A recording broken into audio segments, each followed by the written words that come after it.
भटका देता है और तभी वो पिताजी के पास पहुंचता है और कहता है आप ठीक तो हैं, मैंने कहा था कि हटिए वहां से। इस पे इसके पिताजी कहते हैं तुम यहाँ पे क्यों आ रहे हो, जाओ यहाँ से जाओ, मैं इसे संभाल लूंगा। इस पे हमारा हीरो कहता है कि आप मरने के मुंह में है, समझ गए ना, आप मर रहे हैं इस समय और आपको क्या लगता है आप लड़ पाएंगे इससे। तो इस पे हमारा हीरो का फादर कहता है तो कोई बात नहीं, अभी तुम भाग सकते हो यहाँ से, मैं इसे संभाल लूंगा, जाओ तुम यहाँ से। तो इस पे हमारा हीरो कहता है बकवास मत करिए, मैं यहाँ से कहीं नहीं जाने वाला हूँ। पर तभी ये जो टाइगर होता है वो रोर करता है और फिर से वो खून बहते हुए ही बहुत ज्यादा ही गुस्से में होता है। इस पे हमारा हीरो कहता है पिताजी मैं इसे हरा सकता हूँ अगर हम मिलके काम करते हैं तो। इस पे उसके फादर कहते हैं क्या बकवास कर रहे हो। इस पे हमारा हीरो एक पत्थर उठाते हुए कहता है कि जाइए अपनी क्यूआई का इस्तेमाल मत करिएगा, बस उसके जो कंधा है ना उसके साइड में अटैक करिएगा, वो हार जाएगा, मुझ पे बिलीव करिए। इस पे इसके फादर बिना क्यूआई का इस्तेमाल करते हुए रश कर देते हैं और कहते हैं कि अपने बाप को मत सिखा। और तभी एक पत्थर हमारा हीरो मार देता है जिससे कि इसका ध्यान भटक जाता है और इसका फादर जो होता है एक जोरदार स्वॉर्ड स्लैश उसे दे मारता है टाइगर के बगल में, जिससे कि बहुत बड़ा वहां पे ब्लास्ट होता है। और थोड़ी देर बाद दिखाया जाता है जहां पे टाइगर का काम तमाम हो चुका होता है और हमारा हीरो इसके अंदर से एक मिस्टिकल क्यूआई पिल निकालता है और कहता है देखिए फादर मैंने इसके अंदर एक क्यूआई पिल पाई है और ये बहुत ज्यादा ही ताकतवर पिल होती है। इस पे इसके फादर कहते हैं कि मैंने जैसा सोचा था, इमेजिन किया था, ये उससे काफी छोटी है। इस पे हमारा हीरो कहता है ये छोटी नहीं है फादर, ये बहुत बड़ी है अगर देखा जाए तो, क्योंकि हम इससे ज्यादा ताकतवर मिस्टिकल बीस्ट को नहीं हरा सकते हैं, इसलिए हमें इसमें ही अपने आप को सेटिस्फाई करना पड़ेगा। तो इसके रिप्लाई में हमारे हीरो का फादर कहता है कि ठीक है चलो अब पिविलियन के अंदर चलते हैं, यहां से जल्दी हमें काम कंप्लीट करना है और मुझे आराम की जरूरत है, तो मैं आराम करूंगा उसके बाद। पर वहीं जैसे ही हमारा हीरो का फादर अंदर जाता है, हमारा हीरो इसे देखकर सोच रहा होता है कि पता नहीं कौन सी बात है, पर फादर आपको अपनी एनर्जी इस्तेमाल करने से कुछ तो रोक रही है, क्या है वो चीज, आखिर आप अपनी एनर्जी का इस्तेमाल क्यों नहीं कर रहे। पर तभी सामने हमारे हीरो के फादर कुछ देखते हैं और हमारे हीरो को बुलाते हैं कि आगे आओ, मैं तुम्हें एक चीज दिखाना चाहता हूं। हमारा हीरो आगे आता है और तभी उसके पिताजी कहते हैं कि देखो तुम इन पत्तियों को देख सकते हो, ये उस मिस्टिकल हर्ब की पत्तियां हैं, ये देख रहे हो ये सेंचुरीज पुरानी है, यानी इन्हें कम से कम 200-300 साल तो हुए ही होंगे।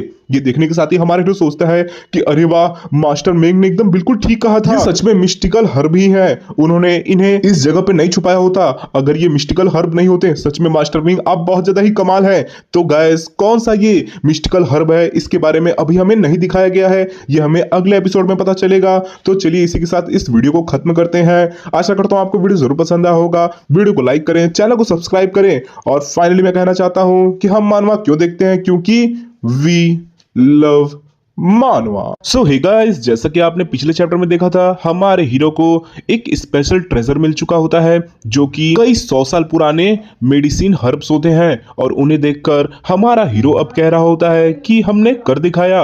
वहीं पे इसके फादर भी बहुत ज्यादा ही आश्चर्यचकित होते हैं कि ये हर्ब जो है वो बहुत ज्यादा ही रेयर है, जो जल्दी नहीं मिलते हैं, पर यहाँ पर इतने सारे हैं। पर तभी इनके रिएक्शन को देखकर हमारा हीरो सोच रहा होता है कि इन्हें देखकर भी मेरे पिताजी खुश नहीं है, क्योंकि उन्हें ये बात पता है कि इतने से हर्ब से मेरी जो क्यूआई वाली प्रॉब्लम है वो ठीक नहीं की जा सकती है। मेरे पिताजी आपके पास वो टेक्निक नहीं होगी, पर मेरे पास वो टेक्निक है जिससे मैं अपने बॉडी को ठीक कर सकता हूं, पर उसके लिए मुझे बहुत सारे पैसे चाहिए होंगे और तब जाकर मैं अपनी बॉडी को फिक्स करने में कामयाब हो पाऊंगा। इसके लिए मुझे इन सबको बेचना पड़ेगा और इनसे पैसे कमाने पड़ेंगे और कुछ को मुझे खाना भी पड़ेगा।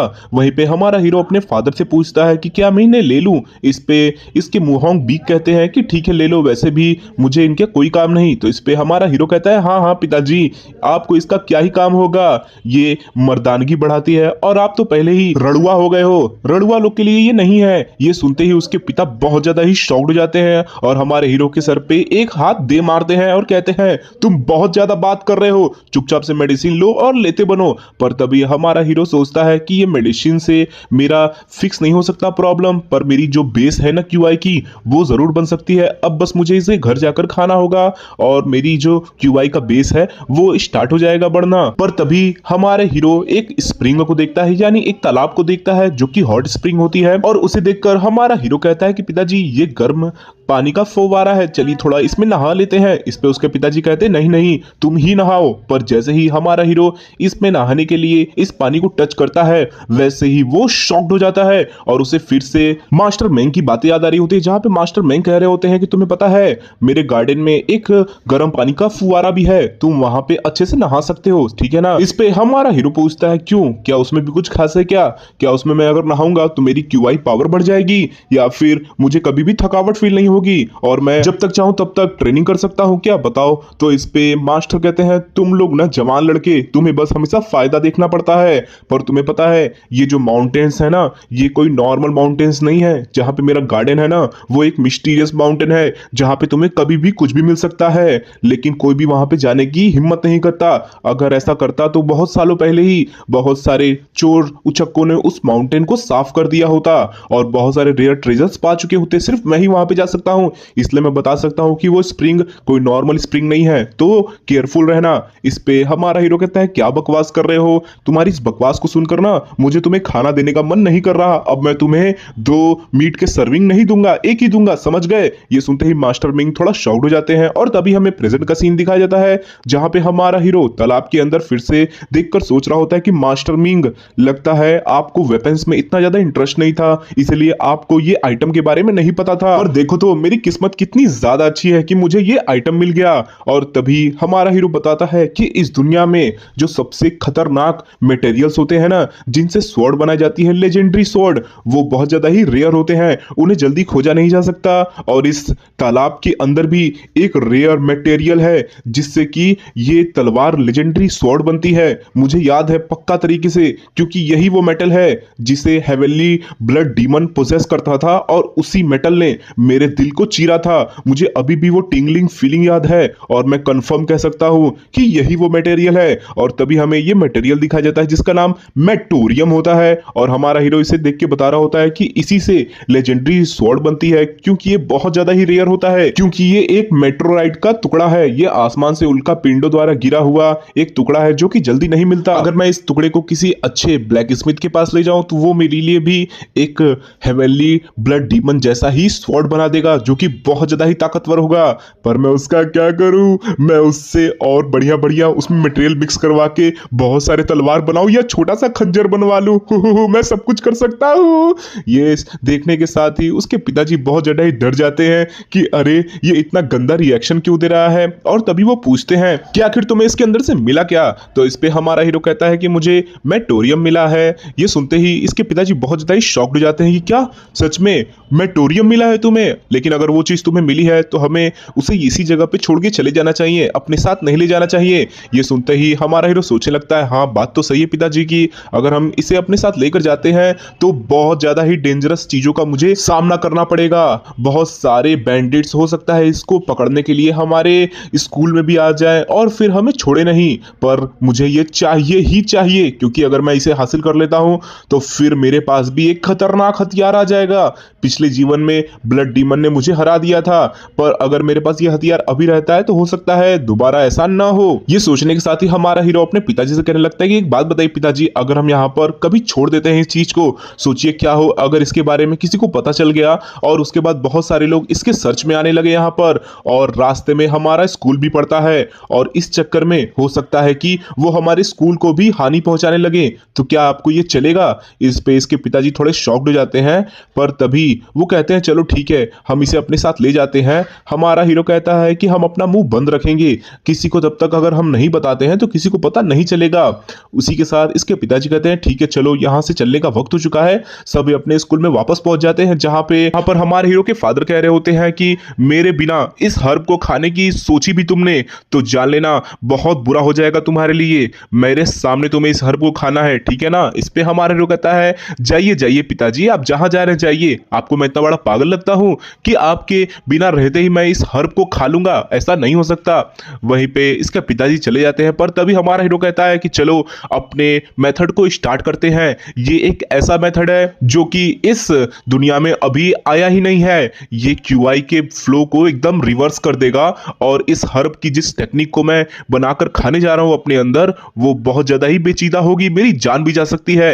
ये कहने के साथ ही हमारा हीरो इस टेक्निक को इस्तेमाल करते हुए इस हर्ब को खाने लगता है और उसके अंदर के जितने भी माना सेंसेस होते हैं, उसके जो मेरिडियंस टेंगल्ड होते हैं वो खुलने स्टार्ट हो जाते हैं, पर इसकी वजह वजह से हमारे हीरो को बहुत बुरी तरीके से दर्द होना स्टार्ट हो जाता है। वो चिल्ला रहा होता है, उसके चिल्लाने से जो कप होता है वो टूटने लगता है और तभी हमारे हीरो को बहुत ज्यादा ही पेन हो रहा होता है। उसके अंदर से जो डार्क क्यूआई होती है, जो कि हमारे हीरो की बॉडी को बहुत दिन से थामी हुई होती है और उन्हें बार बार तकलीफ पहुंचा रही होती है, वो निकल रही होती है। पर उसकी वजह से हमारा हीरो का जान भी जा सकता है और हमारा हीरो कहता है कि नहीं, मैं इस तरह से हार नहीं मान सकता हूं, मुझे करना पड़ेगा, मुझे फोकस करना पड़ेगा।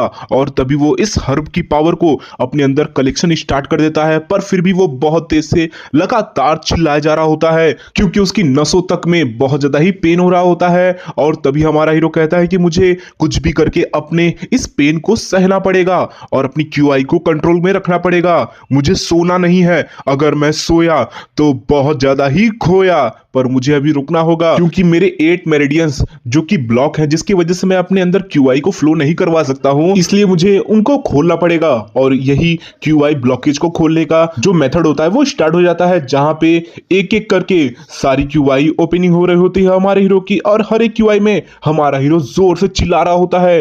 पहली बार वो चिल्लाता है, दूसरी बार, तीसरी बार, और लगातार वो चिल्लाया जा रहा होता है, अपनी कंट्रोल कर रहा होता है क्यूआई को, अपनी ताकत को भी वो रिलीज कर रहा होता है, जो उसके अंदर की डार्क माना होती है उसे भी निकाल रहा होता है। और फाइनली हमारा हीरो 8वें मेरिडियंस को भी बहुत तगड़े तरीके से चिल्लाते हुए, रा करते हुए खोल देता है, जिसकी वजह से वहां पे जो उसके बिल्डिंग का छत होता है वही उड़ जाता है और हर जगह पर डिस्ट्रक्शन। पर तभी हमारा हीरो कहता है फाइनली फाइनली मैंने डिवाइन ब्लास्ट क्यूआई को अपने अंदर एब्जॉर्ब करने में कामयाब हो गया। हमें दिखाया जाता है कि हमारे हीरो का जो पहला लेवल होता है क्यूआई का वो ओपन हो चुका होता है और हमारे हीरो ने क्यूआई के फ्लो को भी स्टार्ट कर दिया होता है अपनी बॉडी में। वो इस क्यूआई को फ्लो करते हुए फील कर रहा होता है और कहता है कि मेरी बॉडी ये कितनी ज्यादा लाइट हो गई है, अब मैं आराम से क्यूआई टेक्निक्स को परफॉर्म कर सकता हूं। पर ये सिर्फ पहला लेवल का डिवाइन ब्लास्ट क्यूआई है, मुझे अभी लेवल 8 या फिर 9 के क्यूआई को पाना है और इसके लिए मुझे बहुत सारे मिरेकल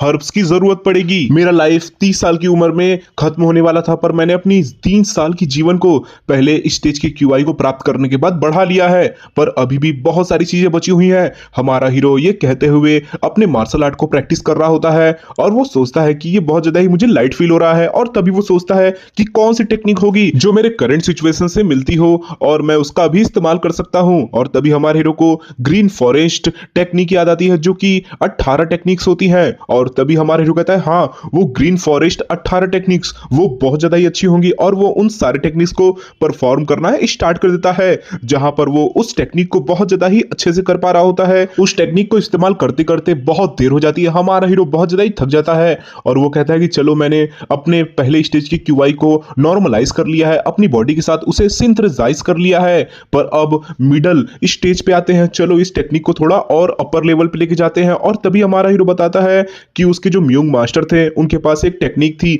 जिससे कि अपनी क्यूआई को बहुत ज्यादा ही अच्छे तरीके से बढ़ा सकते हैं, पावरफुल बना सकते हैं, पर वो भी उस टेक्निक को महारत हासिल करने में नाकामयाब हुए थे। पर चिंता की कोई बात नहीं है, मैं उसे करूंगा और उनके सपने को साकार करूंगा। पर मेरे पास सिर्फ एक ही टेक्निक नहीं है, बल्कि मेरे पास बहुत सारे टेक्निक्स हैं। बर्जर्कर मास्टर की टेक्निक्स, फ्रोजन गॉडेक्स की टेक्निक, स्वॉर्ड सेंट की टेक्निक और मास्टर म्यूजिक की टेक्निक। और इतना ही नहीं, मेरे पास डिवाइन ब्लास्ट क्यूआई भी है। अगर मैं इन पांचों को महारत कर लेता हूं तो न जाने मैं कितना ज्यादा पावरफुल बन जाऊंगा।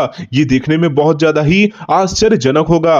लगता है मुरीम में मेरे से ज्यादा ताकतवर कोई होगा ही नहीं। और तभी हमारा हीरो सारे के सारे टेक्निक्स को स्टार्ट कर देता है प्रैक्टिस करना, और उसके प्रैक्टिस करते ही रात हो जाती है, जहां पे उसके फादर टाइगर का जो शरीर का मांस होता है और उसकी जो खाल होती है उसे बेचकर आ रहे होते हैं और कहते हैं अरे मेरे बेटे सोर्योंग, देखो देखो मैंने उस खाल को बेचकर कितने सारे पैसे कमा लिए, तुम्हें यकीन नहीं होगा।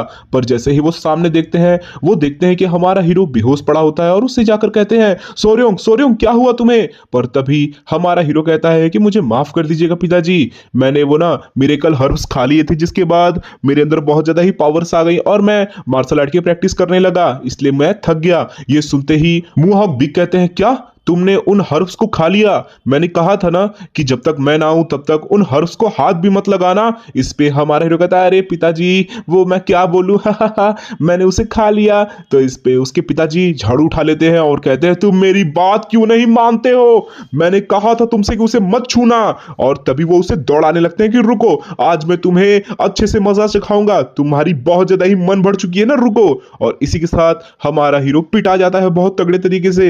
पर तभी हमारा हीरो बताता है कि मेरा डेली का रूटीन अब सेट हो चुका है। सुबह में मैं अपने डिवाइन ब्लास्ट क्यूआई को गैदर करता हूं और उसको बढ़ाने की कोशिश करता हूं, और शाम को मैं ग्रीन फॉरेस्ट की जो 18 टेक्निक्स हैं उनको महारत करता हूं और उसके एक एक टेक्निक को प्रैक्टिस करता हूं, जिसके बाद मैं बहुत ज्यादा ही पावरफुल महसूस करता हूं और डेली अपनी क्यूआई को बढ़ाने की कोशिश करता हूं। और जिसका मुझे इंतजार था उतने दिनों से वो पल भी आ चुका था, क्योंकि 3 महीने बीत चुके हैं और 3 महीनों बाद वो लेटर आता है जिसका मुझे इंतजार था। और तभी डाकिया लेटर लाता है और कहता है कि मार्शल अलायंस की तरफ से ये लेटर आपके लिए आया है। और ये लेटर मार्शल अलायंस की तरफ से नहीं बल्कि जीगल गो की तरफ से होता है। और वो उस लेटर को पढ़ रहा होता है हमारा हीरो, और तभी उस लेटर में लिखा होता है कि जो मार्शल अलायंस का ड्रैगन मार्शल एकेडमी है ना, वहां पर टीचर्स की जरूरत है, और इसी का हमारे हीरो को बहुत दिनों से इंतजार था। इसी के साथ हमें सीन अगले दिन का दिखाया जाता है जहां पे बहुत सारे लोग इस मार्शल एकेडमी जो कि बेग मार्शल एकेडमी होती है उसमें होते हैं,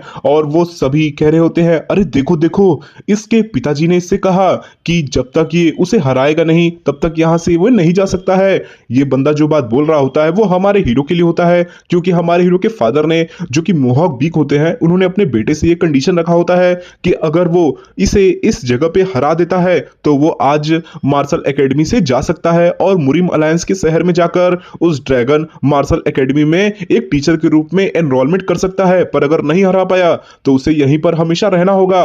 इस पे हमारा हीरो कहता है कि फादर क्या सच में आप ये चाहते हो, आपने इतने सारे लोगों को यहाँ पे क्यों बुला लिया। इस पे उसके पिताजी कहते हैं कि ज्यादा लोग नहीं हैं, ये नोबल्स के बेटे हैं, यहाँ के जो गांव के नोबल्स हैं उनके बेटे हैं, और कुछ स्कॉलर्स हैं जिन्होंने मुरिम अलायंस के एग्जाम को पास किया है। तो बस तुम्हें इन सभी के सामने मुझे हराना है, और अगर तुम मुझे नहीं हरा पाए तो तुम्हारा और मेरा बेइज्जती तो होगा ही, बल्कि एक और चीज होगा, मैं तुम्हें यहाँ से जाने भी नहीं दूंगा। ये सुनते ही हमारा हीरो अपने जो सामान लेकर वो जा रहा होता है उसे फेंकते हुए जांगिल के पास कहता है कि जांगिल मेरा ये सामान संभालो। वही पिताजी कहते हैं कि मैं तुम्हें एक और मौका देता हूं बेटे, सोच लो एक बार। इस पे हमारा हीरो कहता है नहीं, मैंने अपना मन बना लिया है कि मैं जाऊंगा ही जाऊंगा। इस पे उसके पिताजी कहते हैं कि तुम्हें पता है ड्रैगन मार्शल एकेडमी में जो स्टूडेंट होंगे ना उन्होंने पहले से ही अपनी क्यूआई पर मास्टरी हासिल कर ली होगी, वो तुम्हारे तरह नहीं होंगे जो अपनी क्यूआई को गैदर भी नहीं कर सकता है। तो तुम्हें लगता है कि तुम उन स्टूडेंट्स को सिखाने के लिए क्वालिफाइड हो। इस पर हमारा हीरो कहता है ऑफ कोर्स मैं क्वालिफाइड हूं फादर,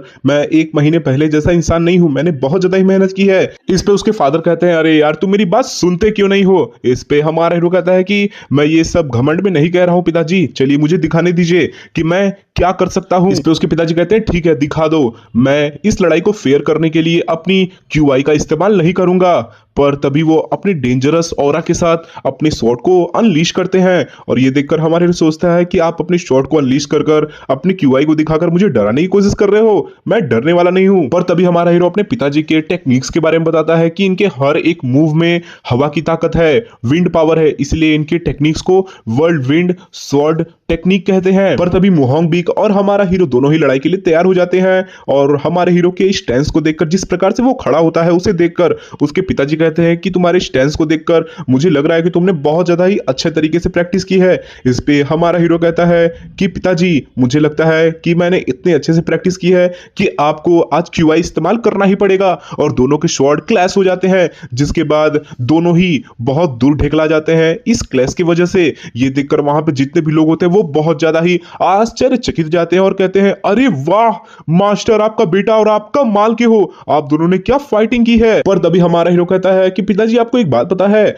आपकी मैं टेक्निक्स को जब भी देखता हूं ना तो मुझे ऐसा फील होता है कि आपकी टेक्निक्स में कुछ तो कमी है, आप उसे पूरी तरह से मास्टरी नहीं किए हो, इसलिए मैं आज आपको वो मास्टरी सिखा कर जाऊंगा यहां से। इस पे इसके पिताजी गुस्सा आ जाते हैं कि ससुरे तेरी हिम्मत कैसे हुई मुझसे ऐसे बात करने की, मुझे रिस्पेक्ट दे के बात कर। और ये कहने के साथ ही वो जोरदार स्ट्राइक हमारे हीरो पे मार देते हैं। ये देखकर हमारे हीरो सोचता है अरे यार मुझे पिताजी को छेड़ना नहीं चाहिए था। पर तभी मोहॉन्ग बीक उड़ते हुए एक जोरदार स्वॉर्ड स्लैश दे मारते हैं। इस पे हमारा हीरो इस स्वॉर्ड स्लैश को अपने तलवार से पीछे हटते हुए ब्लॉक करता है और तभी मुहोंग बिग रश कर देते हैं इसके ऊपर एक और अटैक करने के लिए। हमारा हीरो इनके अटैक्स को पीछे हटते हुए फिर से डिफेंड करता है, यानी वो बार बार पीछे ढकला रहा होता है, पर तभी मुहोंग बिग अपने स्वॉर्ड को घुमाते हुए एक अनप्रेडिक्टेबल अटैक कर देते हैं जिसका पता नहीं लगाया जा सकता कि वो कहां से आएगा, पर फिर भी हमारा हीरो उसे जैसे तैसे ब्लॉक कर देता है और सोच रहा होता है अरे यार इनका हर एक मूव अनप्रेडिक्टेबल है, मैं बता ही नहीं सकता कि ये अटैक कहां से आएगा।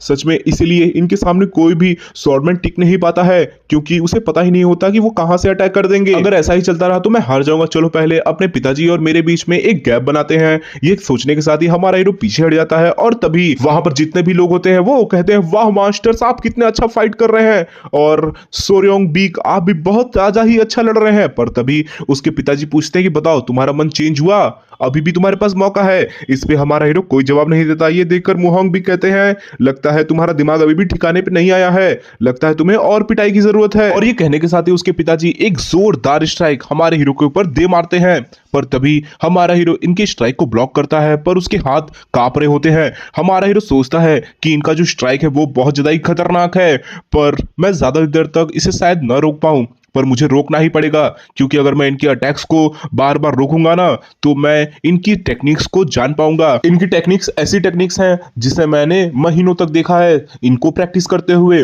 तो मैं आराम से इनकी टेक्निक्स को फॉलो कर सकता हूं और उससे बचाव के लिए एक नई टेक्निक बना सकता हूं। हाँ मैं इनकी टेक्निक को देख सकता हूं। ये सोचने के साथ ही हमारा हीरो एक जोरदार स्ट्राइक अपने पिताजी के स्ट्राइक पे दे मारता है जिसकी जो पावर होती है वो इसके पिताजी की पावर से भी ज्यादा होती है, जिससे कि ये जो मुहोंग बिक होता है वो पीछे ढकला जाता है और अपने स्वॉर्ड को जमीन में मारते हुए अपने आप को रोकता है और कहता है ये तुमने कैसे किया आखिर। इस पे हमारा हीरो कहता है पिताजी आप बस इतना ही कर सकते हैं, चलिए ठीक है इस बार मैं आप पे अटैक करूंगा।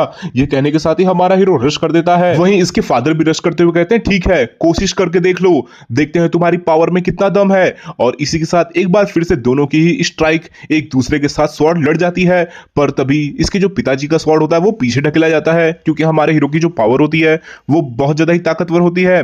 पर ये देखकर उसके पिताजी बहुत ज्यादा ही शॉक्ड होते हैं और एक और जोरदार स्ट्राइक दे मारते हैं, पर तभी हमारा हीरो डॉज करते हुए सोच रहा होता है कि हाँ मेरे पिताजी अब आप टेंशन में आ चुके हैं और इसका मैं फायदा उठा सकता हूं क्योंकि जो आपकी वुथरिंग स्वॉर्ड टेक्निक है ना वो एक ऐसी टेक्निक है जिसमें अपने स्वॉर्ड को आपको स्टेबल रखना पड़ता है। अगर आपका स्वॉर्ड कांपा तो आप हार जाओगे और इसका मैं फायदा उठा सकता हूं।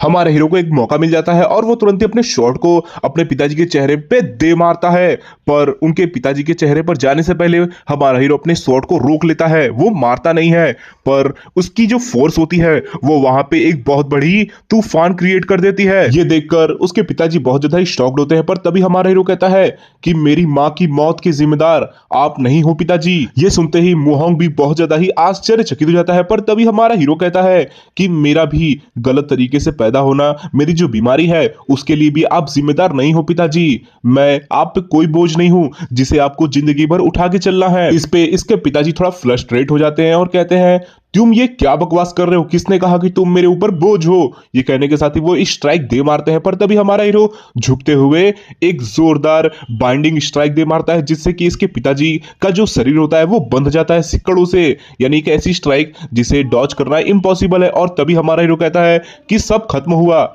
आप हार गए पिताजी, अब आप आराम से अपनी जिंदगी जी सकते हो।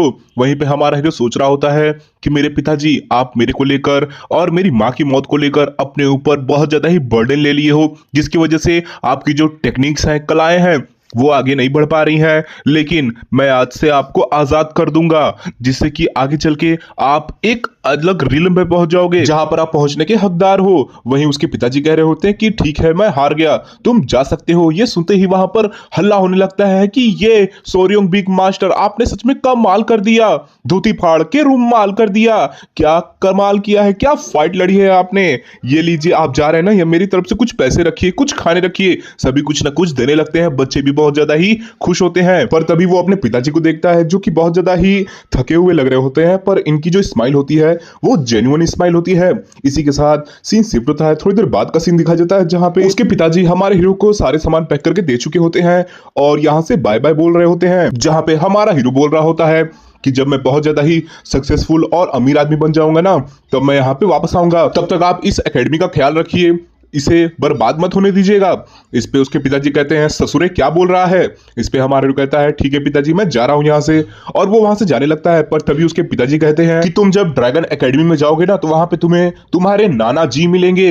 ये सुनते ही हमारे हीरो कहता है कौन मिलेगा, पर वो वहां पे क्या कर रहे हैं। इस पे उसके पिताजी कहते हैं कि तुम्हारे जो नाना है ना वो ड्रैगन एकेडमी के सुपरवाइजर हैं। ये सुनते ही हमारा हीरो आश्चर्यचकित होकर कहता है कि क्या वो क्या है, आपने मुझे पहले क्यों नहीं बताया। इस पे उसके पिताजी कोई जवाब नहीं देते हैं। इस पे हमारा हीरो पूछता है आखिर क्या बात है, क्या आपकी नाना जी से नहीं बनती है क्या। इस पे उसके पिताजी कहते हैं कि नहीं, तुम्हें पता है मैंने उनकी बेटी को उनसे चुरा लिया और उसके बाद उनसे बहुत दिनों तक कांटेक्ट नहीं रखा। सिर्फ मैं नहीं, मेरी बीवी योंगबैक ने मेरी वजह से उनसे कांटेक्ट तोड़ दिया। हम लोग उनसे बातचीत नहीं करते हैं, इसी वजह से हो सकता है कि वो मुझसे और तुम्हारी मम्मी से नाराज हो। इस पे हमारा हीरो कहता है आखिर कितने दिन हो गए हैं आप लोग को बातचीत किए। इस पे इसके पिताजी कहते हैं जब हम लोग शादी किए थे तो उसी के बाद से हम लोगों ने उनसे बातचीत करनी बंद कर दी थी। इस पे हमारा हीरो कहता है ओह, इसका मतलब आप लोग 30 साल से उनसे बातचीत नहीं कर रहे हो। इसका मतलब आप 30 साल से उसे कांटेक्ट नहीं किए हो और आप फिर भी उन्हें अपना ससुर जी कह रहे हो। आपकी हिम्मत नहीं होनी चाहिए। ये सुनते ही उसके पिताजी कहते हैं कि अरे माफ कर दो मुझे, मैं इतना भी बुरा इंसान नहीं हूं, लेकिन मैं बस एक बात सोच रहा हूं कि तुम्हारे साथ तुम्हारे नाना जी क्या करेंगे। क्या वो तुम्हें अपना पोता समझकर बहुत ज्यादा ही अच्छा से लाड प्यार करेंगे क्योंकि तुम्हारी जो शक्ल है वो तुम्हारी मम्मी से मिलती है, या फिर तुम मुझसे रिलेटेड हो इसलिए वो तुम्हें देखते ही जान से मारने की कोशिश करेंगे। वही मैं सोच रहा था। पर चिंता मत करो, जैसे ही तुम ड्रैगन एकेडमी में जाना ना, कोई भी गोरियोक मे नाम का अगर तुम्हें बंदा मिलता है ना जो कि बूढ़ा होगा तो उससे तुम लाखों कोसों दूर चले जाना, समझ गए ना। उसके आसपास भी मत भटकना, और अगर वहां पे कुछ होता है तो मुझे एक चिट्ठी भेजना, मैं तुरंत ही एकदम दौड़ते हुए वहां पे आ जाऊंगा तुम्हें बचाने के लिए, ठीक है मेरे बेटे।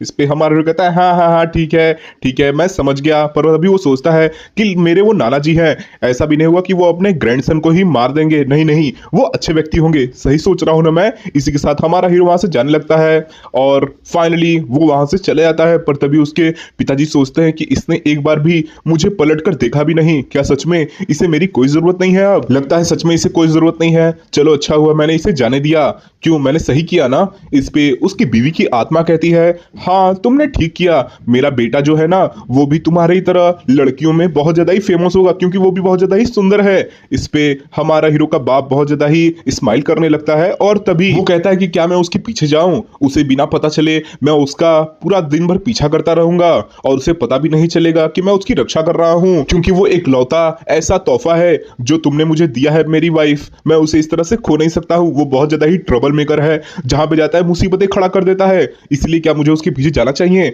तो उसकी बीवी कहती है कि पागल वाली बातें मत करो, तुम उसके पीछे जाओगे तो ये बहुत ज्यादा ही ऑकवर्ड हो जाएगा उसके लिए, उसे जीने दो उसकी लाइफ, वो तुम्हें हरा चुका है तो वो किसी को भी हरा सकता है। इस पे उसके पिताजी कहते हैं हाँ बात तो तुम्हारी सही है, उसने मुझे हरा दिया, मैंने किसी क्यूआई का इस्तेमाल नहीं किया था, पर फिर भी मैं बहुत ज्यादा ही ताकतवर हूँ नॉर्मल मार्शल आर्ट में भी, फिर भी उसने मुझे हरा दिया फेयर और स्क्वायर बिना किसी चीटिंग के। इसका मतलब सच में वो बहुत ज्यादा ही ताकतवर हो चुका है। मेरा बेटा जानती हो उसने जाते से पहले क्या कहा, उसने जाने से पहले ये कहा कि मेरी गलती नहीं है कि तुम्हारी जान चली गई और वो इस तरह से खराब तरीके से पैदा हुआ। और उस पे इसकी वाइफ कहती है क्या तुम ये सोच रहे थे कि इसमें तुम्हारी गलती है।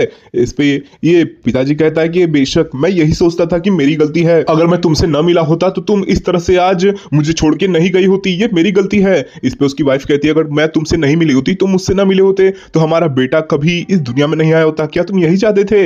इस पे वो माफी मांगता है कि प्लीज मुझे माफ कर दो, मैंने बिना सोचे समझे बोल दिया। इस पे उसकी वाइफ कहती है कोई बात नहीं, उसे इस दुनिया को एक्सप्लोर करने दो और खुद से अपनी एक वाइफ को खोजने दो, ठीक है, इसमें इंटरफेयर मत करो। और इसी के साथ वो अपनी मार्शल आर्ट की प्रैक्टिस को स्टार्ट कर देता है, जहां पे उसने अपनी मार्शल आर्ट की प्रैक्टिस में कमियां हासिल कर ली होती हैं, यानी वो वीक हो चुका होता है, अब वो पावरफुल बनने जाता है, जहां पे वो अपने मार्शल आर्ट वर्लविंड स्टेप्स को इस्तेमाल करता है। और तभी वो अपने यादों को भी सोच रहा होता है कि कैसे वो स्कूल में अपनी होने वाली वाइफ से मिला था, उसके बाद कैसे दोनों ने अपने पिताजी को मनाया था पर वो माने नहीं थे और वो बोले थे कि मेरी आंखों के सामने से चले जाओ, तुम मेरे स्टूडेंट हो, मेरी लड़की को पटाने की हिम्मत कैसे हुई। वहीं पे दोनों ही शादी कर लेते हैं और फाइनली उनका बच्चा जो कि सोर्योंग बीक होता है वो पैदा होता है, पर उसके बाद वो मारा जाता है। और यही सोचते हुए वो प्रैक्टिस कर रहा था और अपने दिल पे जितने जितने भी बोझ थे उन्हें धीरे धीरे उतार रहा होता है और फाइनली वो हासिल कर लेता है QI मास्टरी को, जो कि उसके वर्लविंड टेक्निक की आखिरी मास्टरी होती है, उसे भी वो कंप्लीट कर लेता है। और तभी उसकी बीवी कहती है कि देखो देखो मुगोंग, तुमने उस मास्टरी को हासिल कर लिया है। इस पे वो अपनी बीवी को थैंक यू बोलता है कि थैंक यू सो मच, तुम्हारी वजह से ही ये हो पाया है। और हमें दिखाया जाता है कि उसकी स्वॉर्ड में जो QI होती है वो एकदम परफेक्टली फ्लो कर रही होती है और उसने अपनी मास्टरी को कंप्लीट कर लिया होता है। सीन शिफ्ट होता है, हमें एक शहर दिखाया जाता है जिसमें एक व्यक्ति बोल रहा होता है कि तुम्हें पता है वर्मिलियन बर्ड एकेडमी जो है ना, वो एक टॉप क्लास की एकेडमी है और मैंने तुम्हें वो कहानी सुनाई है कि नहीं कि मैं उसी एकेडमी से पास आउट हुआ हूं, वो भी बहुत ज्यादा ही अच्छे रैंक से। और तुम्हें पता है मैं बहुत ज्यादा ही अच्छा मार्शल आर्टिस्ट हूं। तो ये बोलने वाला एक मोटा सा इंसान होता है जो कि सच में बहुत ज्यादा ही मोटा होता है। उसे देखकर हमारा हीरो सोच रहा होता है कि ससुरा ये सुअर जैसा दिखने वाला व्यक्ति ये इतना ज्यादा पकड़ पकड़ कर रहा है ना कि इसकी बातें सुन के मुझे बहुत ज्यादा ही गुस्सा आ रहा है और मन कर रहा है मुझे कि मैं इसे बगल वाले माउंटेन के अंदर गाड़ दूं मार के, पर जाने तो मैं ऐसा नहीं कर सकता हूं। वहीं पे ये मोटा कह रहा होता है कि तुम्हें पता है मुझे ना ड्रैगन एकेडमी की तरफ से न्योता आया है वहां का टीचर बनने के लिए। वो भी जानते हैं कि डियोंग ग्विक यानी मैं एक अच्छा टीचर बन सकता हूं। ये सुनते ही हमारा हीरो सोचता है क्या ड्रैगन एकेडमी इसको टीचर बनाना चाहता है। वहीं पे जो बंदे होते हैं उसके साथ वो कहते हैं कि हाँ हाँ हमने सुना कि उनको टीचर्स की जरूरत थी, तो क्या सच में वो आपको हायर करने वाले हैं। इस पे ये मोटा कहता है कि हाँ वो मुझे हायर करने वाले हैं और चिंता मत करो, जैसे ही मैं हायर हो जाऊंगा ना मैं तुम दोनों पंटर लोग के लिए भी वहां पर एक जगह खोज लूंगा, ठीक है। पर तभी ये सुनते ही एक बंदा वहां पे आ जाता है और कहता है बस बहुत हुआ, मैंने तुम्हारा बहुत बकवास सुन लिया। तुम कह रहे हो कि ड्रैगन एकेडमी जो कि इतनी महान एकेडमी है तुम जैसे सुअर को जिसके पास कोई भी टीचिंग एबिलिटी नहीं है बस चपड़ चपड़ करना जानता है उसको अपना टीचर बनाएगी। और तभी हमें एक हैंडसम सा बंदा दिखाया जाता है जो कि जस्ट हमारे हीरो के पिताजी की तरह ही लग रहा होता है, पर वो नहीं है ये। पर तभी वो बंदा कहता है कि तुम्हें पता है मैं जानता हूं कि ड्रैगन एकेडमी बहुत ज्यादा डेस्परेट है, पर वो इतनी भी ज्यादा डेस्परेट नहीं है कि तुम जैसे सुअर को वो अपने एकेडमी में टीचर ले लेगी। वहीं हमारा हीरो इस बंदे को देख के सोच रहा होता है कि मैं इसकी एनर्जी को फील कर सकता हूं, ये एक रियल मास्टर है। वहीं पर पंटर लोग कह रहे होते हैं कि तुम्हारी हिम्मत कैसे हुई हमारे बॉस को सुअर बोलने की, तुम्हें पता है ये कितने खतरनाक मार्शल आर्टिस्ट है, मार के एक हालत में तुम्हारी चमड़ी सही कर देंगे। इस पे हमारा हीरो कहता है क्या कहा तुमने, तुम कहना चाहते हो कि तुम मुझसे लड़ना चाहते हो, बस छूकर दिखाओ मुझे। वहीं पे हमारा हीरो इसकी एनर्जी को फील कर रहा होता है और सोचता है कि ये एक एपेक्स मास्टर है, मैं इस मुरीम वर्ल्ड में जब से रिकारनेट हुआ हूं तब से किसी एपेक्स मास्टर से नहीं मिला था। और ये बहुत ज्यादा ही लड़का जवान लग रहा है, अपने 20s में लग रहा है। वहीं पे ये मोटा कहता है कि मुझे माफ कर दीजिएगा, मैं थोड़ा सा पी लिया था ना इसलिए मैं अनाप शनाप कुछ भी बोले जा रहा था, प्लीज मुझे माफ कर दीजिएगा। इस पे ये लड़का कहता है व्हाटएवर, मुझे फर्क नहीं पड़ता तुम लोग क्या बोल रहे थे, पर यहाँ पर बहुत ज्यादा ही भीड़ है और मेरे पैरों में दर्द हो रहा है, तो कौन है जो मेरे लिए सीट खाली करेगा। ये सुनते ही ये मोटे जो होते हैं और उनके पंटर होते हैं वो डर जाते हैं और तुरंत ही वहां से जाने लगते हैं कि अरे हम बस जा ही रहे थे।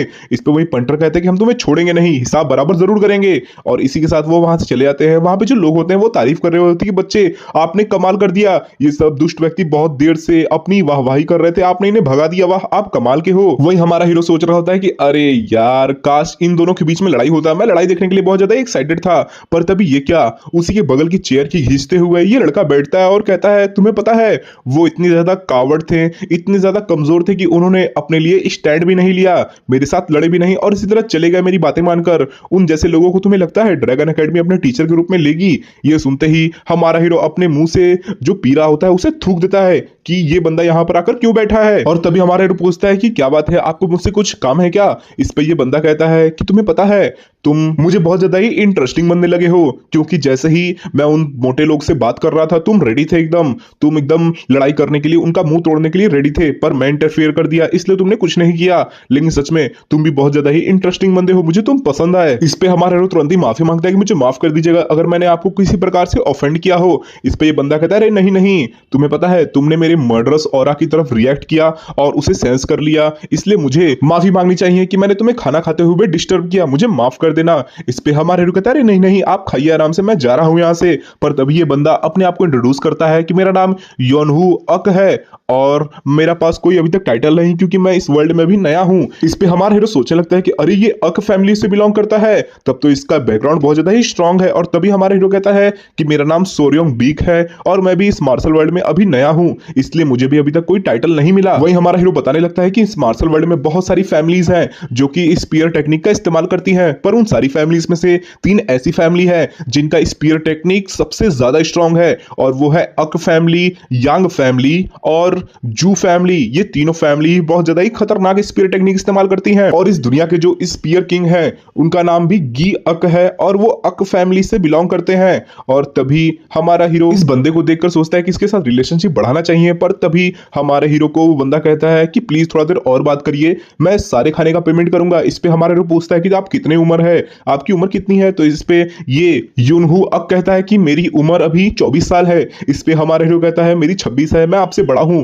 ये सुनने के साथ ही ये यूनहू अक कहता है अरे अरे, तब तो आप मेरे भैया हुए, आप मेरे बड़े भैया, आज से आप मेरे बड़े भैया हो। ठीक है चलिए, आज से मैं आपका बड़ा भाई हूं और आज जश्न मनाते हैं। और इसी के साथ हमें रात का सीन दिखाया जाता है उसी होटल में जहां पर बहुत सारा खाना आ चुका होता है, और दोनों ही बहुत ज्यादा ही एंजॉय करके उस खाने को खा रहे होते हैं। जहां पे ये यूनहू अक कह रहा होता है कि मेरे बाप वो बहुत बड़े दुष्ट व्यक्ति हैं, तुम्हें पता है मेरे बाप ने मुझे बहुत ज्यादा ही टेक्निक सिखाई है और हमेशा जिंदगी भर सिर्फ मार्शल आर्ट सिखाते रहे सिखाते रहे सिखाते रहे, पर उनकी वजह से मैं जीवन में कभी कोई दोस्त नहीं बना पाया, और आज मैं तुमसे मिला हूं, तुम मेरे भाई हो, भाई समझ गए, मेरे पहले भाई तुम हो। इस पे हमारा हीरो पूछता है, इस पे हमारा हीरो कहता है कि मेरे फादर भी कुछ ऐसे ही हैं, उन्होंने भी बचपन से मुझे सारी चीजें सिखाई हैं, पर क्या तुम इसीलिए घर से भाग आए हो और इतनी जल्दी तुम इतनी कम उम्र में मार्शल आर्ट वर्ल्ड में एंट्री किए हो? इस पे ये जो बंदा होता है वो कहता है हाँ, मैं इसीलिए इस मार्शल वर्ल्ड में एंट्री किया हूं। और तभी वो पूछता है कि आपका गोल क्या है? इस पे हमारा हीरो कहता है कि मेरा गोल है बहुत सारे पैसे कमाना, और वो पैसे मैं ड्रैगन एकेडमी का एक अच्छा टीचर बन के कमा सकता हूं। इस पे यूनहू कहता है अरे सेम गोल, मेरा भी वही गोल है, मैं भी बहुत ज्यादा ही पैसे कमाना चाहता हूं और ड्रैगन एकेडमी का टीचर बनने के लिए यहां पे आया हूं। तब तो हम दोनों का सफर एक ही जगह पे है, तो बताइए क्या आप मेरे ट्रैवल कंपेनियन बनोगे, मेरे साथ सारी यात्रा करोगे? इस पे हमारा हीरो पूछता है मैं ही क्यों यार, बहुत सारे लोग यहाँ पे मिल जाएंगे। इस पे ये यूनहू कहता है कि आप जैसा मुझे कोई नहीं मिलेगा, आप बहुत ज्यादा ही उतने ताकतवर नहीं लगते, पर फिर भी आप स्मार्ट मुझे लगते हो और आपका मुझे कैरेक्टर अच्छा लगा, इसलिए मैं आपको भाई बनाना चाहता हूं और आपके साथ कंपेनियन बनना चाहता हूं। मैं एक बात और कहना चाहता हूं कि आपका मेरा जो संबंध है ना वो बहुत ज्यादा ही कमाल का होगा, इसका मतलब आप और मैं एक साथ। Oh my God! इस पे हमारा हीरो कहता है इसका क्या मतलब है बे, ये कैसा रिएक्शन दे रहे हो तुम? पर तभी ये यूनहू कहता है कि मैं एक और प्रॉमिस आपसे करना चाहूंगा, अगर आप मेरे साथ ट्रैवल करते हो ना हर जगह पर,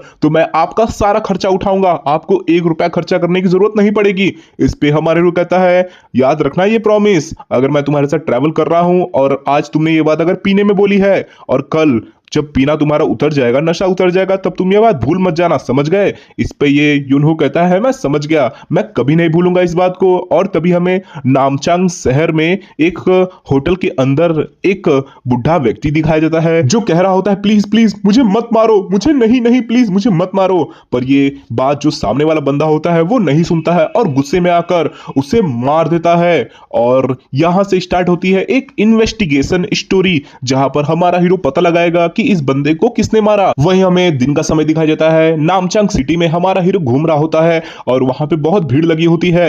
ये भीड़ देखकर यूनहू कहता है कि चलो इस सिटी को थोड़ा घूम लेते हैं। इस पे हमारा हीरो कहता है नहीं नहीं, मुझे सबसे पहले एक जगह जाना है जो कि बहुत ज्यादा ही इंपॉर्टेंट है। और तभी हमें फिर से जिगुल ओह दिखाए जाते हैं जो कि हमारे हीरो का स्वागत करते हैं और वो कहते हैं कि तुम्हारे पिता मुहॉन ने मुझे एक चिट्ठी भेज दी थी कि तुम यहाँ पे आ रहे हो, इसलिए मैंने एक टीचर रिकमेंडेशन लेटर पहले से ही बना लिया था, लो इसे लेके जाओ और अच्छे से तुम्हारा समय गुजरे। इस पे हमारा हीरो थैंक यू बोलता है, पर तभी ये जिगोलो ओह पूछते हैं कि ये कौन है तुम्हारे साथ? तो इस पे हमारा हीरो बताता है कि ये मेरा कंपेनियन फ्रेंड है जो मुझे रास्ते में मिल गया था। और तभी ये बंदा अपने आप को इंट्रोड्यूस करता है कि हेलो सर, मेरा नाम यूनहू अक है और मार्शल वर्ल्ड में मैं एकदम नया बंदा हूं। इस पे ये जिगोलो कहता है अरे तुम सांडोंग फैमिली अक फैमिली के यंगेस्ट लड़के हो ना, मुझे पता है तुम्हारे बारे में, पर मेरे पास टाइम नहीं है, मुझे जाना होगा क्योंकि यहाँ पर बहुत ज्यादा ही मेरे लिए काम है। हमारा हीरो सोचता है कि हाँ यार, ये इन्वेस्टिगेटर डिपार्टमेंट से बिलोंग करते हैं, इनके पास काम तो बहुत ज्यादा होगा। पर तभी ये जिगल ओह कहते हैं कि सुनो, तुम मेरी एक काम में मदद कर सकते हो यार, मैं तो तुम्हें भूल ही गया था। तुम्हें पता है यहाँ पर एक बहुत ज्यादा ही खतरनाक मैटर चल रहा है। इस नामचांग शहर में एक ऐसी घटना हुई है जो कभी नहीं हुई।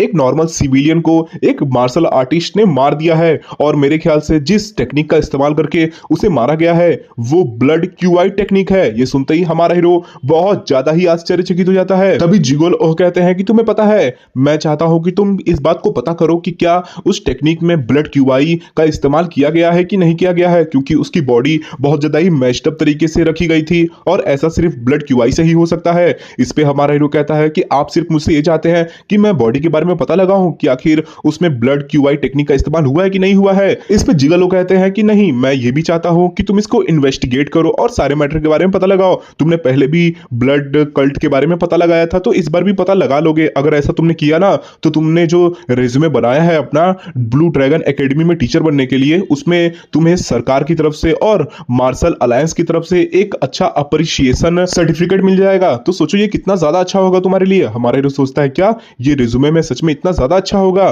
पर तभी ये जो जिगल ओह कहते हैं, पूछते हैं हमारे हीरो से कि बताओ तुम करोगे ये काम। इस पे हमारा हीरो कहता है ऑफ कोर्स, मुझे बहुत ज्यादा ही अच्छा लगेगा। सीन शिफ्ट होता है जहां पे हमारा हीरो पहुंच चुका होता है इन्वेस्टिगेशन डिपार्टमेंट के पास, और वहां पे जो इस नामचांग ब्रांच का इन्वेस्टिगेटर होता है जिसका नाम चुओन चुंग होता है, वो हमारे हीरो से कहता है कि मुझे पता चला सर से कि आप यहाँ पे आ रहे हैं, आपका स्वागत है, आप मेरे साथ इन्वेस्टिगेट करने वाले हो। इस पे हमारा हीरो और यूनहू अपने आप को इंट्रोड्यूस करते हैं, और तभी हमें वो रूम दिखाई देता है जहां पे वो बॉडी पड़ी होती है उस बुढ़े की, और वो बॉडी को देखकर चुओन चुंग कहता है कि इस बॉडी को बहुत ज्यादा ही मैश्ड अप तरीके से मारा गया है, जिससे कि इसकी पहचान नहीं हो पा रही कि कौन सी क्यूआई निकाली गई है। आप क्या इसे पता लगा सकते हैं कि इसमें क्या हुआ है? हाँ, आपको अगर भेजा गया तो आप जरूर पता लगा लेंगे।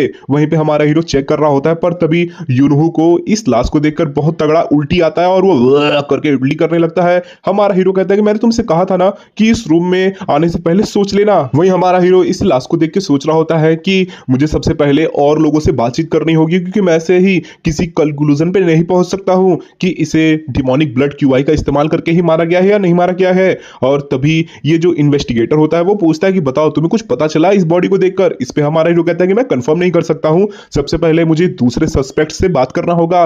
तो कौन कौन है जो इस समय घटनाक्रम में था इन्वॉल्व? तो इस पे इन्वेस्टिगेटर कहता है कि हमें उसके लिए रेड फ्लावर पिविलियन में जाना होगा, जहां पे वो एक ब्रोथल चलाते हैं। ये जो मिस्टर हू थे ना, ये जो मरे हैं व्यक्ति, इनका नाम मिस्टर ह्यू है, और ये मरे हैं एक ब्रोथल चलाते थे, जहां पर अगर हम जाते हैं तो कुछ पता चल सकता है। और हमारी फर्स्ट सस्पेक्ट भी वही है। सीन शिफ्ट होता है, हमें रेड फ्लावर ब्रोथल दिखाई देता है, जहां पे एक औरत कह रही होती है कि मैं इनोसेंट हूं, मैं जानती हूं कि कल रात को मेरी और मिस्टर हो की बहुत ज्यादा ही तगड़ी लड़ाई हुई थी, पर मैंने उन्हें नहीं मारा है। तो इस पे हमारा हीरो कहता है कि हमें पता चला है कि आप दोनों के बीच मियां बीवी का संबंध था और आप लोग हमेशा इसी वजह से लड़ाई करते रहते थे। इस पे औरत कहती हाँ, हम लड़ाई करते थे क्योंकि मिस्टर हो कह रहे थे कि वो इस ब्रोथल को मुझसे छीनना चाहते हैं और किसी और लड़की को देना चाहते हैं, मैं ऐसा कैसे होने दे सकती थी।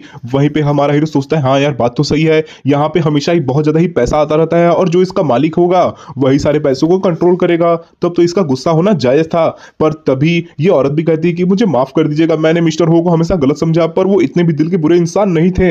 वहीं पे हमारा हीरो कहता है चलो ठीक है, मैं पहले सस्पेक्ट से मिल चुका हूं, अब मुझे सेकंड सस्पेक्ट से मिलना चाहिए। पर तभी दरवाजे के पीछे से आवाज आने लगती है कि तुम लोग कौन हो, हटो मेरे रास्ते से, तुम लोग कहां जा रहे हो। पर तभी धड़ाम से आवाज आती है और गेट को फाड़ते हुए एक व्यक्ति अंदर चला जाता है। ये देखकर औरत कहती है मिस्टर जांग, आप ठीक तो हैं। वहीं पे चुंग चेंग कहता है कि हमें दूसरे सस्पेक्ट को खोजने जाने की जरूरत नहीं पड़ेगी, क्योंकि दूसरा सस्पेक्ट हमारे सामने आ चुका है। ये सर हियो का लड़का है, इसका नाम इल हियो है, और यही हमारा दूसरा सस्पेक्ट है। हमें इल हियो दिखाई देता है जो कि अपने गैंग पंटर लोग के साथ वहां पे आ चुका होता है। उसे देखकर वो औरत कहती है कि तुम्हारी हिम्मत कैसे हुई यहाँ पर इस तरह से इतना क्योस मचाने की, तुम यहाँ क्या करने आए हो। इस पे इल हियो कहता है कि ऑफ कोर्स ये ब्रोथल अब मेरा है, मैं यहाँ पे अपना मालिकाना हक जमाने आया हूँ। मेरे पिताजी का ये हुआ करता था पर वो उनकी जान चली गई है, अब ये मेरा हुआ, समझ गई ना। इस पे ये औरत कहती है क्या बकवास कर रहे हो, ये तुम्हारा कैसे हो सकता है। इस पे ये बंदा एक लड़की के गले पे तलवार डाल देता है और कहता है कि ऑफ कोर्स ये मेरा है, अगर तुम यहाँ से नहीं गई तो मैं तुम्हें मार कर यहाँ से निकालूंगा। और ये देखने के साथ ही यूनहू बहुत ज्यादा ही गुस्सा आ जाता है और कहता है कि इन्वेस्टिगेटर, हमें इसमें घुसना नहीं चाहिए, इसकी हिम्मत कैसे हुई मेरे सामने इस तरह से एक्टिंग करने की। इस पे इन्वेस्टिगेटर कहते हैं कि हमें इन सब के बीच में नहीं पड़ना चाहिए क्योंकि ये एक फैमिली मैटर है, समझ गए। इस पे यूनहू कहता है क्या ऐसा कैसे हो सकता है। इस पे इन्वेस्टिगेटर कहता है कि ऑफ कोर्स हमारे मार्शल इन्वेस्टिगेटर डिपार्टमेंट का यही नियम है कि हम कभी भी सिविलियंस की फाइट में इंटरफेयर नहीं करते हैं। पर तुम जानते हो उस बंदे के पास हथियार हैं, इसका मतलब वो एक मार्शल आर्टिस्ट है, और हथियार तो तुम्हारे पास भी है क्योंकि तुम भी एक मार्शल आर्टिस्ट हो, और मार्शल आर्टिस्ट से अगर लड़ाई करता है तो हमें कोई दिक्कत नहीं है। ये सुनते ही यूनहू कहता है अपने स्पीयर को निकालते हुए कि अरे हाँ मैं तो एक मार्शल आर्टिस्ट हूँ, और ये कहने के साथ ही वो सभी बैंडिट्स को और इल हियो को पीटना स्टार्ट कर देता है। वो सभी को अपने स्पीयर से ले धमाधम पीट रहा होता है, और ये देखकर ये इल हियो कहता है अरे ससुरी बुढ़िया, तुमने पहले ही बहुत ज्यादा ही अच्छे बॉडीगार्ड हायर कर लिए हैं, मैं तुम्हें छोड़ूंगा नहीं। वही हमारा हीरो इल हियो को छोड़कर सबको पीटने के बाद कहता है कि चिंता मत करो, मैं तुम लोग को जान से नहीं मारूंगा। इस पे इल हियो कहता है कि अरे अरे तुम बहुत ज्यादा ही ताकतवर लग रहे हो, तो तुम मेरे साथ काम नहीं क्यों नहीं करते। ये बुढ़िया जितना देती है ना तुमको, मैं उसका डबल दूंगा, नहीं ट्रिपल दूंगा। तुम कुछ बोल क्यों नहीं रहे। ठीक है मैं तुम्हें 5 गुना दूंगा, नहीं 10 गुना 20 गुना दे दूंगा।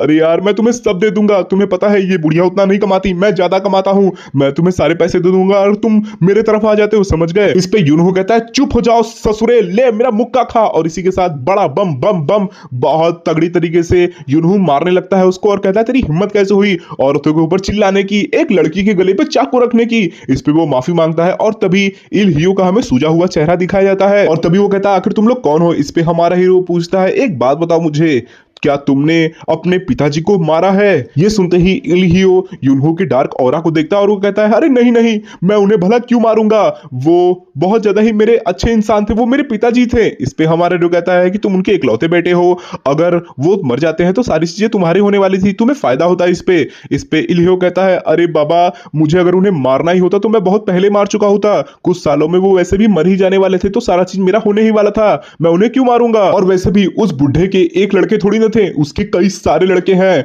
वो हमेशा हर जगह पे मुंह मारा करता था, और ना जाने उसके इलिजिमेंट चाइल्ड कितने हैं, कोई भी रजिस्टर में नाम पे रजिस्टर नहीं हुए हैं उसके बेटे के रूप में, पर फिर भी उसके बहुत सारे बच्चे हैं। और ये बुढ़िया भी ये बात जानती है अच्छे तरीके से। क्यों बुढ़िया, मैं सही कह रहा हूं ना, तुम्हारे पास बहुत सारे लड़के आते होंगे पैसे मांगने के लिए और कहते होंगे कि ये जगह उनकी है, क्यों मैं सही कह रहा हूं ना। इस पे बुढ़िया कहती है बुढ़िया किसको कहा रे। इस पे ये कहता है बुढ़िया तू है, समझ गई। और तभी हमारा हीरो एक जोरदार मुक्का दे मारता है इसके ऊपर और कहता है कि मैंने दूसरे सस्पेक्ट से भी बात कर ली है, तीसरा सस्पेक्ट कौन है। इस पे इन्वेस्टिगेटर कहता है कि मैं उससे खुद बात कर लूंगा, और सभी बाहर जाने लगते हैं, जहां पे यूनहू कह रहा होता है कि आज की दुनिया कितनी बदल गई है, एक बेटा अपने बाप के बारे में ऐसा कैसे बोल सकता है। इस पे हमारा हीरो कहता है कि देखो इस दुनिया में पैसा ही सब कुछ है, पैसे के लिए एक बाप अपने बेटे को बेच सकता है, तो वहीं एक बेटा अपने बाप को मार सकता है, एक कपल अपनी शादी को तोड़ सकते हैं सिर्फ पैसे के लिए, और एक भाई अपने भाई को मार सकता है, एक दोस्त अपने दोस्त को धोखा दे सकता है। अगर तुम्हारे पास पैसा है तो तुम सब कुछ कर सकते हो, उस दुनिया में सब कुछ पा सकते हो। ये सुनने के साथ ही यूनहू बहुत ज्यादा ही बोरिंग फील कर रहा होता है, और तभी हमारा हीरो कहता है कि इसीलिए हमें जीवन में बहुत ज्यादा ही पैसा कमाना चाहिए। पर ये सुनकर यूनहू बहुत ज्यादा ही बोरिंग फील कर रहा होता है, और तभी हमारा हीरो और सभी तीसरे सस्पेक्ट के पास जाते हैं, जो कि एक बहुत बड़ा मुस्टंडा होता है, जो कि अपने पुराने समय में वैनगार्ड के रूप में काम किया करता था, यानी लोगों की प्रोटेक्शन किया करता था एक बॉडीगार्ड के रूप में। वहीं पे हमारा हीरो इसके शकल को देख के सोच रहा होता है कि यार यही पर्सन हो सकता है वो। वहीं पे ये मुस्टंडा कहता है कि मैंने उन्हें कुछ नहीं किया है, समझ गए ना, मैं उनका एक लॉयल लोन शार्क बॉडीगार्ड हुआ करता था, समझ गए, मैं उनकी जान कैसे ले सकता हूँ। वहीं पे ये हमारा हीरो सोचता है कि यही वो बंदा होगा, क्योंकि सबसे ज्यादा चेहरे से यही लग रहा है कि यही वो बंदा हो सकता है। और तभी हमारा हीरो कहता है कि तुम एक वैनगार्ड की नौकरी छोड़ के यहाँ पर लोन शार्किंग कर रहे हो, और तुम कह रहे हो कि तुम बदल गए हो और अब तुम वो काम नहीं करते। इस पे ये मुस्टंडा कहता है कि तुम्हें पता है इस मुरीम वर्ल्ड में ऐसे फेस के साथ कहीं पर कभी भी जॉब नहीं मिलता है। मैंने शादी की और उसके बाद एक जॉब की तलाश में था, पर मिस्टर ह्यू ने मुझे एक लोन शार्क बॉडीगार्ड के रूप में रखा, उन्होंने मेरी बहुत मदद की है, तो मैं उन्हें कैसे मार सकता हूं। लेकिन एक बात समझ में नहीं आ रहा है, क्या तुम्हें उनका विल नहीं मिला। इस पर ये सभी बहुत ज्यादा ही आश्चर्यचकित हो जाते हैं। ये बंदा जो कि इन्वेस्टिगेटर होता है वो पूछता है कि कौन सी विल, किस विल की बात कर रहे हो। विल मतलब होता है एक प्रकार का जायदाद ट्रांसफर करने वाला जो डॉक्यूमेंट होता है उसे विल कहते हैं। और तभी ये मुस्टंडा कहता है कि उस विल में जो मिस्टर ह्यू थे उन्होंने लिखा हुआ है कि किन बेटे को, उनके सभी बेटों में से किस बेटे को उनका जमीन जायदाद और सब कुछ मिलेगा। तुम्हें इसके बारे में नहीं पता। ये सुनते ही हमारा हीरो और ये इन्वेस्टिगेटर दोनों ही आश्चर्यचकित हो जाते हैं। इसी के साथ सभी लोग वहां से जाने लगते हैं, पर तभी हमारा हीरो पूछ रहा होता है कि इन्वेस्टिगेटर, आपने मुझे उस विल के बारे में क्यों नहीं बताया कि आपके पास वो विल आ चुकी है। इस पे इन्वेस्टिगेटर कहता है कि मैं किसी को भी इन्वॉल्व नहीं करना चाहता था इस चीज में, क्योंकि ये मुझे मिली थी और मैं इसे इतना तवज्जो भी नहीं दे रहा था। इस पे हमारा हीरो कहता है कि इन्वेस्टिगेटर, मेरी बात सुनिए ध्यान से, कि आप हम पर भरोसा नहीं करते हैं। आपको पता है मार्शल अलायंस में इस समय भगदड़ मची हुई है, क्योंकि एक सिविलियन को मार्शल आर्टिस्ट के द्वारा मारा गया है और ये बहुत ज्यादा ही रेयर घटना है जो कि जल्दी नहीं होता है। तो प्लीज मैं आपकी मदद चाहता हूं, हमारी मदद करिए इसको इन्वेस्टिगेट करने में। इस पे ये जो इन्वेस्टिगेटर होता है वो कहता है ठीक है मैं समझ गया, पर फिलहाल के लिए अभी जाओ आराम करो, काफी ज्यादा रात हो चुकी है। हमारा हीरो उसे घूर कर देखने लगता है, पर तभी यूहांग पूछता है कि तुम उसे इस तरह घूर कर क्यों देख रहे हो। हमारा हीरो कहता है मुझे ये कुछ ठीक नहीं लग रहा। और तभी हमारा हीरो बताता है कि वो ब्लड कल्ट में था, तो वो हर व्यक्ति को हर जगह को ऑब्जर्व करके ही सब कुछ सीखा करता था और इसी वजह से वो आज तक सरवाइव किया है। इसलिए वो इस इंस्पेक्टर को भी सस्पेक्ट कर रहा है कि इसमें भी कुछ गड़बड़ है। पर तभी हमारे हीरो का फिर से कमरा दिखाया जाता है जहां पे वो लेटते हुए बहुत ज्यादा ही गहरी सोच में होता है कि अरे यार यहाँ पे सब कुछ गड़बड़ है, हमें पता नहीं चला कि आखिर उस बुढ़े को किसने मारा। और उसके बाद उसका एक विल भी आ गया कि कौन उसका लड़का बनेगा, जबकि वो इन्वेस्टिगेटर हमें वो विल नहीं दिखा रहा। नहीं तो पता कर लेते हैं। यार यहाँ पे कितने सारे सवाल हैं, मुझे एक का भी जवाब नहीं मिला। पर तभी दरवाजे को खोलते हुए यूहान वहां पे आ जाता है और कहता है कि ब्रदर बहुत बड़ी घटना हो गई है। इस पे हमारा हीरो पूछता है क्या हुआ। इस पे यूहान कहता है कि तुम्हें पता है उस ब्रोथल में आग लग गई है, जल्दी चलो। और सीन शिफ्ट होता है जहां पे हमें रेड फ्लावर ब्रोथल दिखाया जाता है जिसमें बहुत भयंकर आग लग चुकी होती है। पर वहीं पे इन्वेस्टिगेटर चोंग चेंग पहुंच जाते हैं और कहते हैं कि तुम लोग यहाँ पे हो, मैं तुम ही लोग को खोज रहा था। और इस पे हमारा हीरो पूछता है कि आखिर यहाँ पे हुआ क्या। इस पे चोंग चेंग बताते हैं कि देखो उसका जो बेटा था ना इलहियो, उसने कन्फेस किया कि उसी ने ही अपने पिताजी को मारा और उसके बाद यहाँ पर अपने आप को मारकर आग लगा दी। देखो उसका कन्फेशन लेटर भी हमें मिला हुआ है जो कि एक सुसाइड नोट है, उसने वो छोड़ दिया था। वही हमारा हीरो इस सुसाइड नोट को पढ़ के कह रहा होता है कि ऐसा नहीं हो सकता है, वो लड़के के अंदर इतना दम नहीं था कि वो खुद की जान ले ले, वो एकदम डरपोक था, डरपोक ऐसा नहीं करते हैं। और आप कह रहे हैं कि उसकी बॉडी मिली है, ऐसा नहीं हो सकता है। वहीं पे यूहान कहता है कि बड़े भैया अब हम क्या करें, ये तो बंदा जो था, जो सस्पेक्ट था वो तो मर गया है, अब हमारा बोनस पॉइंट का क्या होगा, क्या हमें कोई रिज्यूमे में लिखने के लिए बोनस पॉइंट नहीं मिलेगा। इस पे हमारा हीरो कहता है उसके बारे में हम बाद में बात करते हैं। पर तभी इन्वेस्टिगेटर कहता है कि आप दोनों का बहुत बहुत शुक्रिया इतने दिन तक मेरा साथ देने के लिए और इसे घटना को इन्वेस्टिगेट करने के लिए,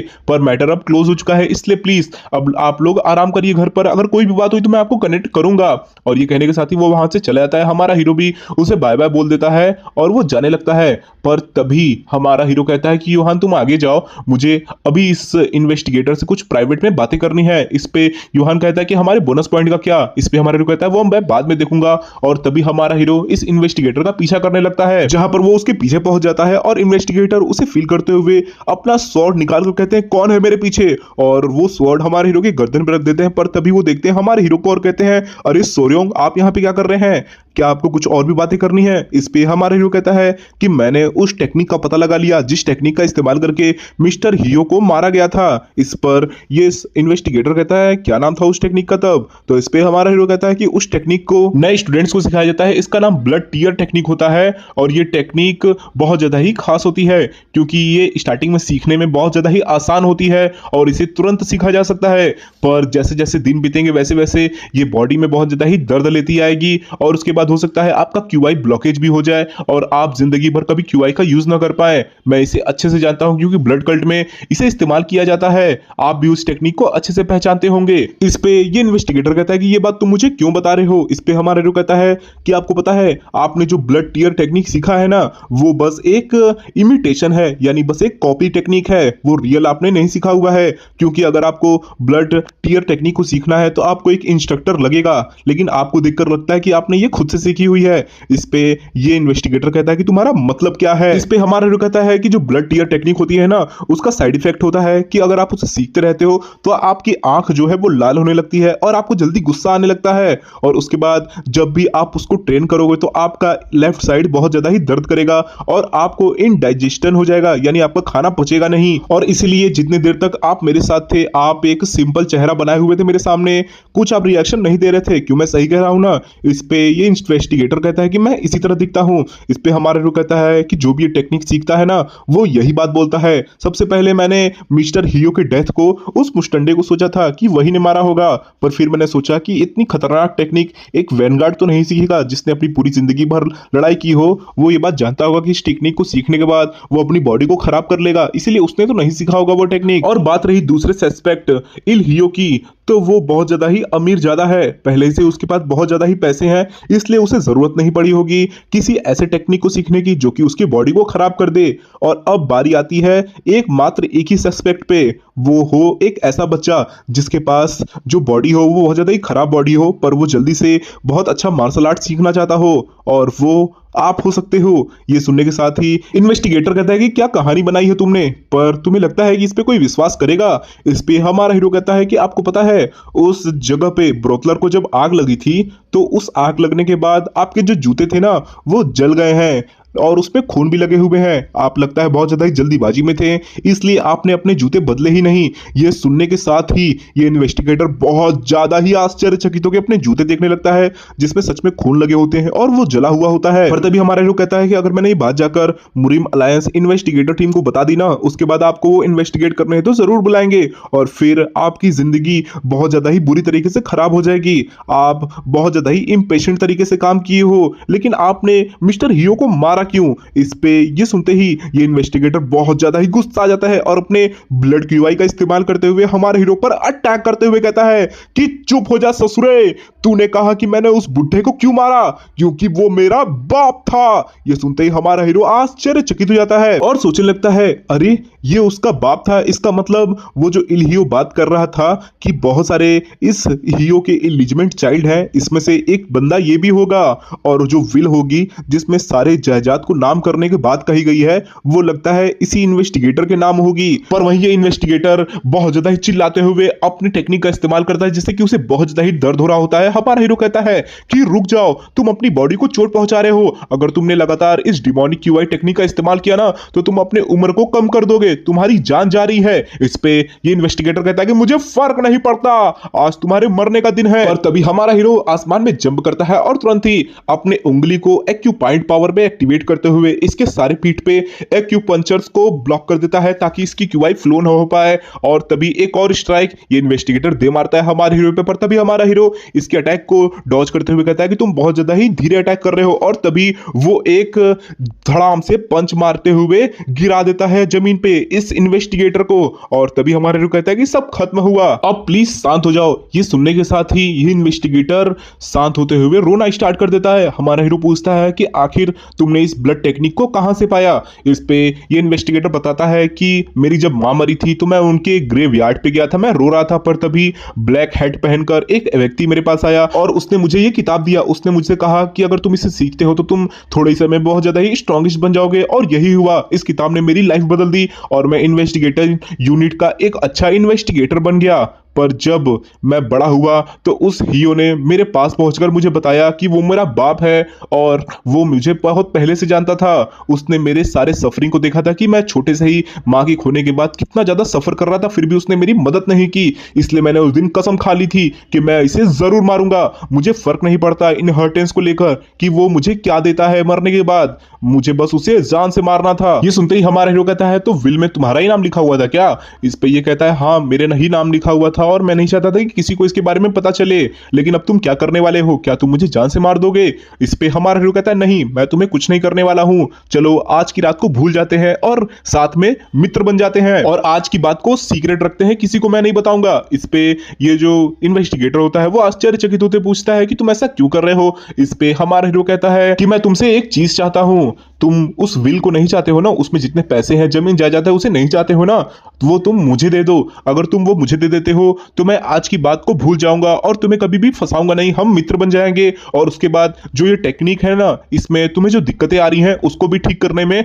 मैं तुम्हारी मदद करूंगा। तो बताओ क्या सोचते हो? देख रहे हैं ना गाइस, हमारा हीरो कितना लालची है। पर इसके जवाब में इन्वेस्टिगेटर कहता है कि मैं ऐसा कभी नहीं होने दूंगा, मैं दुनिया के सामने अपने पिता का नाम आने नहीं दूंगा। अगर मुझे मरना भी पड़ा तो भी मैं इस दुनिया के सामने ये रिवील नहीं करूंगा कि वो मेरे फादर थे। इस पे हमारा हीरो कहता है तुम कितने बड़े बेवकूफ हो यार, दिमाग का यूज किया करो। सीन से उठता है, हमें रेड फ्लावर ब्रोदलर दिखाया जाता है जहां पे वो औरत कह रही होती है कि अब सब कुछ मेरा हुआ।